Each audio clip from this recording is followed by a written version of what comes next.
This is Plant-Based Briefing, How to Eat Plant-Based or Vegan on a Cruise, Part 1. I'm your host, Marian Erikson, and this is the curated content plant-based podcast where I narrate a variety of articles with permission on plant-based, compassionate, and eco-friendly topics. But today's episode is a little different. My husband and I took our first cruise as vegans last fall, and we're sharing some tips and lessons learned from that experience. It's a two-parter to keep each episode short enough, so I'm reading part 1 today and we'll read part 2 tomorrow. So now let's get to today's plant-based briefing. How to eat plant-based or vegan on a cruise, part 1. My husband and I have taken many cruises in our pre-vegan days. However, this past fall we took our first cruise as vegans, and even though we did a lot of planning up front, we learned a lot and would like to share some tips with you. I'm using our cruise line as a reference, but the information and tips can apply to other cruise lines and ships as well. The cruise line we sailed recently introduced touchscreen tablets at restaurants to display ingredients. Guests or staff enter allergens or dietary restrictions, and the software displays which items are safe, which items can be modified, and which should be avoided. This would have been extremely helpful.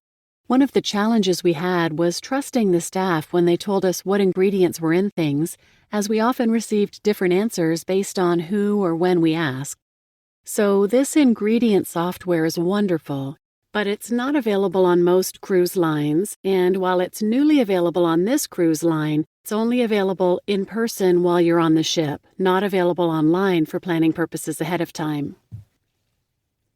You can certainly eat very well on a cruise as a vegan, but it does take some planning. Tips for PreCruise Planning. You can do some upfront planning to make your vegan cruise experience better. Check menus online for restaurants on board and at port stops. Research vegan alcohol options on board. Plan to bring prepackaged foods on board with you, and check your cruise line's social media. Menus. Some cruise lines post menus for their main dining room or specialty restaurants online, so look at those and see what's offered. Some have a separate vegan menu, some include vegan options on the menu, and some don't have any vegan options listed but will make specialty items upon request. The latter is my least favorite personally, because when I'm on vacation, I don't want to do meal planning.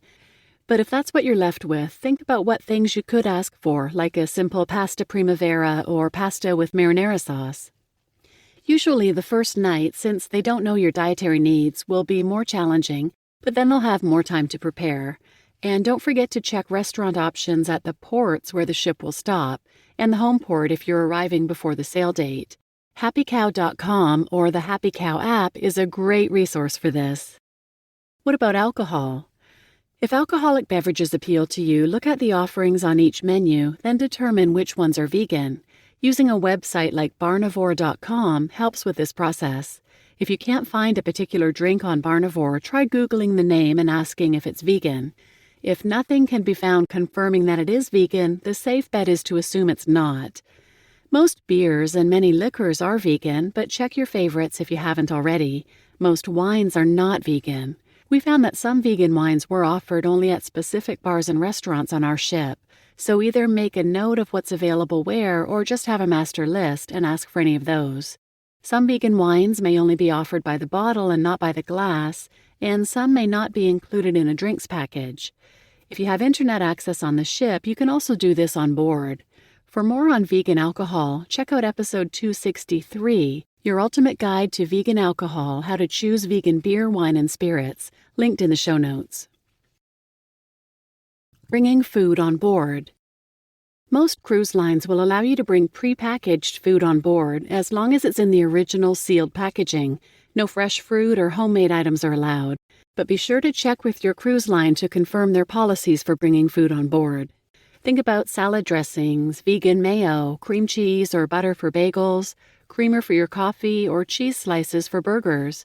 Many ships have a pizza station, so bring shredded vegan cheese and ask them to use it, after confirming if their dough is dairy-free.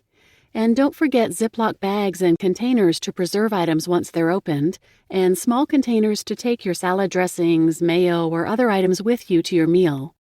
Most cruise lines have vegan milks, but they may not be readily available. You may see them at a coffee shop for an extra charge, But if you're in the buffet area or at a restaurant, just ask and they should provide them. If you're flying in the night before, scope out a grocery store near the port. We had our taxi driver stop on the way to the ship while I ran in and grabbed our items. We brought them on board in our carry-on luggage in case our checked luggage took a while to arrive, and put them in the fridge as soon as we had access to our cabin.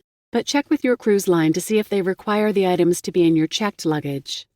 And lastly, check social media. The cruise line we sailed with has a Facebook group for vegans with over 2,000 members. Look for a similar group and check for ship-specific information, ideas, if anyone else is going on the same cruise, etc. Also, see if the cruise line itself has a social media presence with someone you can contact if necessary. The line we used has a brand ambassador on Facebook and is responsive to questions. Tips for onboard planning. Once you're on board, one of your first stops should be the maitre d' in the main dining room to discuss your dietary needs and table preferences. For dietary needs, explain that you're vegan or plant-based, but most importantly, specify what exactly that means. No dairy, no eggs, no meat, no fish, no honey, no lard, etc. We learned that most people don't actually know what a vegan diet is, so by combining the term vegan with the specifics, you'll be more likely to get vegan-safe meals, and you'll be educating others on what foods are vegan. For table preferences, if you're traveling with or meeting up with others, you can request a table together. I've taken the Liberation Pledge, so we had them move us to a table for just the two of us, since we couldn't eat with others eating meat, dairy, or eggs. For more information on the Liberation Pledge, please check out episode 100. If you're planning to eat at the specialty restaurants, visit each of those as well and speak with the staff about your needs. They may want you to book a reservation first, and then they can add notes to the reservation. Even if the menu has no specific options listed, the staff can usually prepare a special meal for you given the advance notice. We like having a late dinner while on a cruise and like to have a snack before getting ready for dinner. In addition to the snacks we brought on board, we also searched for ship options. The sushi restaurant was happy to make us veggie rolls for takeaway, and we went to the sandwich shop and they could make us custom-made sandwiches by pulling ingredients from various offerings. So with all of that, our pre-dinner snacks were not a problem. You just listened to How to Eat Plant-Based or Vegan on a Cruise, Part 1. And I'm your host, Marian Erikson, and please tune in tomorrow for Part 2, where you'll hear about tips while cruising, the key takeaways, and some other vegan cruise options. Please share this episode with anyone who might benefit, and thanks for listening.